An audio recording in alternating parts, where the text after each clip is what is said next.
One of my big things has always been to have long hair. And to me, femininity is a lot to do with your hair. My boobs. Everyone loves them, and I love them too. I like wearing cleavage type clothing. I like how they give me the female form that I've always wanted, that I was never able to achieve with just estrogen.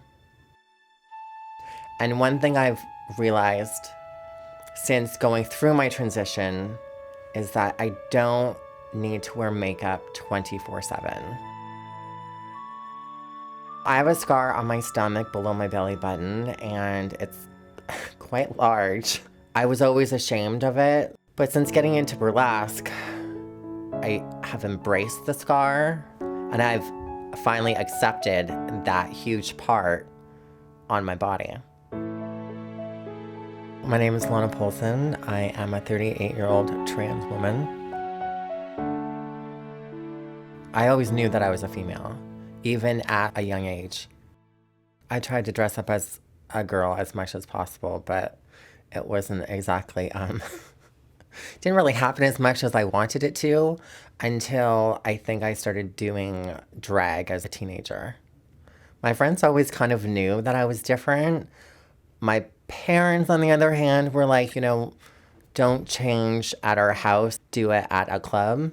At my dad's 60th birthday, it was like I couldn't wear a bra, couldn't wear a wig, basically had to go as a dude, but wearing makeup. So that was extremely uncomfortable.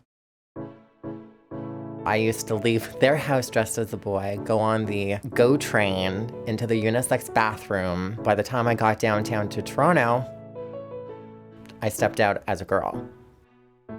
I literally gave myself pep talks in the mirror while I was changing. I'm like, you can do this, you're pretty, you're gorgeous, no one's gonna stand in your way. And honestly, as soon as I would step out, they would either compliment me or catcall me back then or whatever, which totally made me feel justified.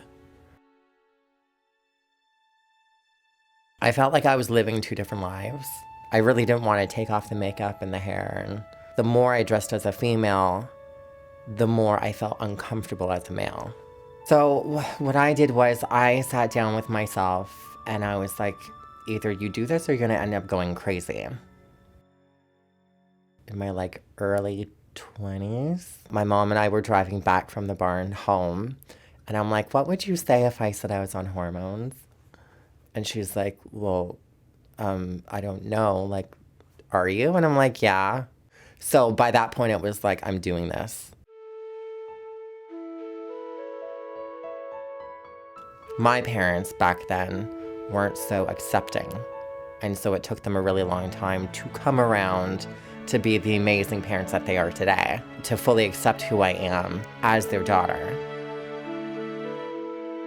I would probably tell my 16-year-old self to first accept yourself, love yourself, and be hopeful, because every small hiccup in your life will pass to something bigger and better.